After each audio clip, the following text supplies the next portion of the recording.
Blessings to you. What can I do for you? So you're that Grand Master? What did you call me? Who's been telling you stories about me? It's just that I've heard you're the best fighter far and wide. Ah, so that's what this is about. I haven't been called that in a long while, lad. And who might you be? My name's Henry, and I know a bit about fighting myself. I reckon I've beaten every fighter in the region, so I got sent to you. You mean to beat me too, eh? I don't know. I'm getting too old for this sort of thing. Well, I came all the way here to see you. I'm giving you the chance to hit me with impunity. Do I really have to try to convince you? At least embarrassment doesn't hurt.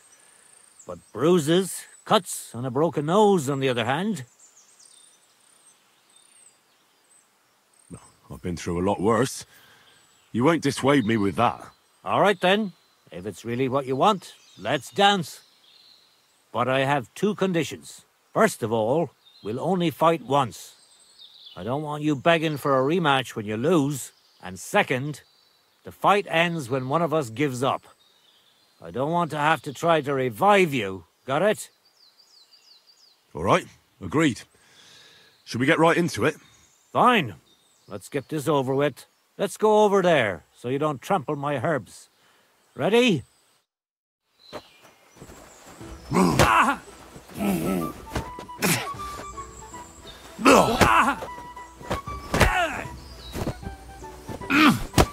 Ah! Curva! I'm wounded!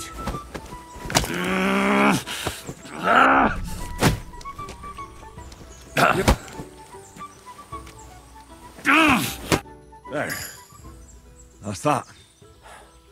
You really gave me a licking, lad. Who'd have thought you had it in you?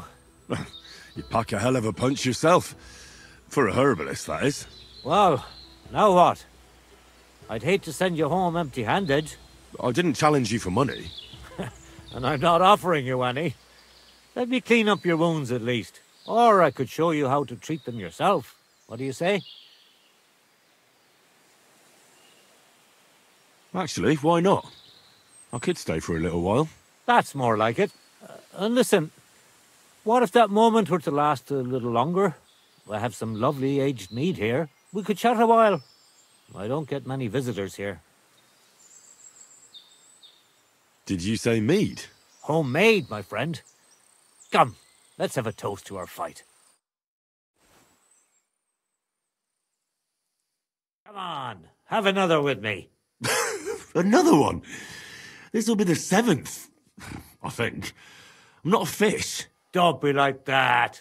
You can't leave now anyway. You just puke in my flower bed and fall asleep on an anthill somewhere. Well, that's your fault for living in a hut in the middle of nowhere. It has its benefits too, you know. Aye? And what benefits? I'm my own master here. I don't give a flying toss about what's happening somewhere in the village.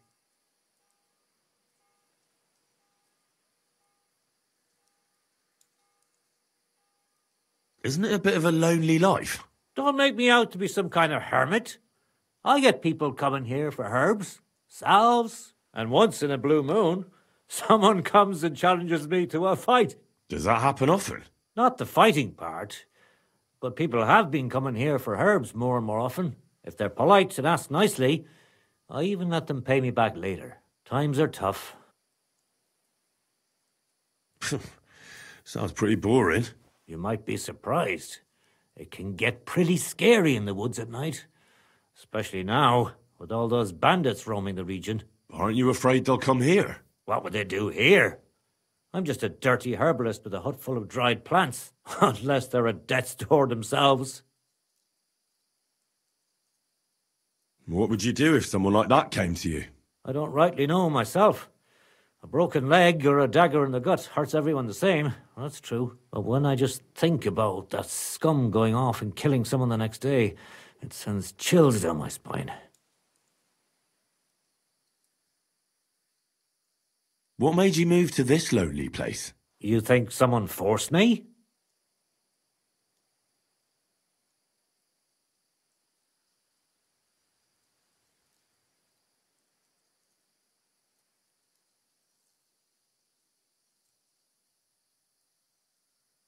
Well, they say herbalists have green thumbs, not fists of steel. Did you get into some kind of trouble? You know what, Henry? You're a solid bloke, so I'll tell you what happened. When I was about your age, I worked as a hired hand in Troskowitz, where this girl took a liking to me. Sarah was her name, but I wasn't interested in her, and I told her right away, but trouble still found me anyway.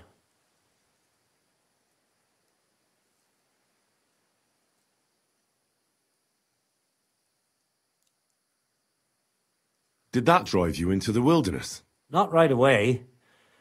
First I tried to settle down in Takov, but my past caught up with me there too. So I went a little further, but it always ended up the same. That's how I ended up here, with my peace and quiet. Let me guess. Sarah wanted revenge? Maybe, but she also might have been completely innocent. All she did was complain to her brother, and he put two and two together. What do you mean? Don't worry about that. Come on, you can tell me. What happened with Sarah's brother? He realized it wasn't just about his sister. I never liked any girls.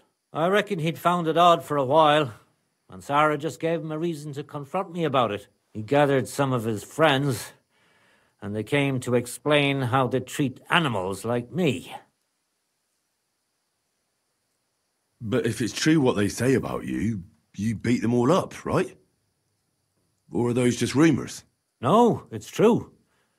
I'm not proud of it, but if I hadn't done it, they would have beat the life out of me.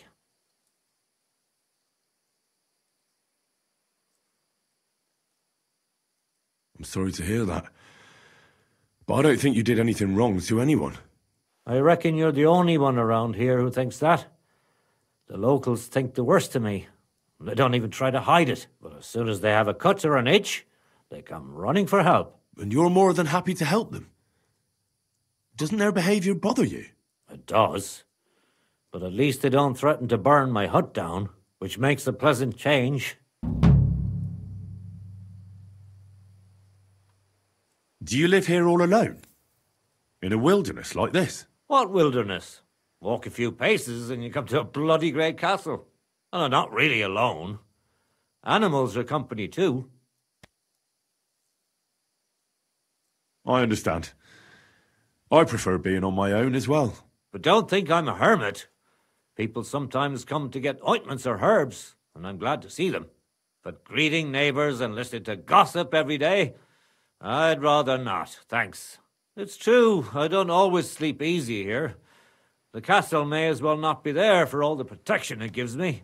You get strange people wandering around from time to time, the kind best avoided by honest folk. My advice to you is to be careful. I recently saw 2 vagabonds like that. No doubt they don't think I'm worth the effort. But I still lock the door every night and push a bench up against it. Where exactly did you come across them? In the rocks above my cottage. Be careful if you go there. You said you could teach me something. What was it? Other than fighting, I'm pretty familiar with all sorts of herbs. People come to me with various maladies. And you always heal them? Always. Always when there's still time. Sometimes they'd be better off going straight to the priest. That sounds like it could come in handy. But if I'm supposed to teach you something, it won't be for free. I understand. I'd be happy to pay you. All right. What do you want to know? Show me some of those wrestling tricks of yours. How is it that you're so quick? You just need to look into your opponent's eyes. As soon as he grimaces, frowns, or takes a deep breath, you know he's going to attack. It'll take some time, but I'll tell you what I know.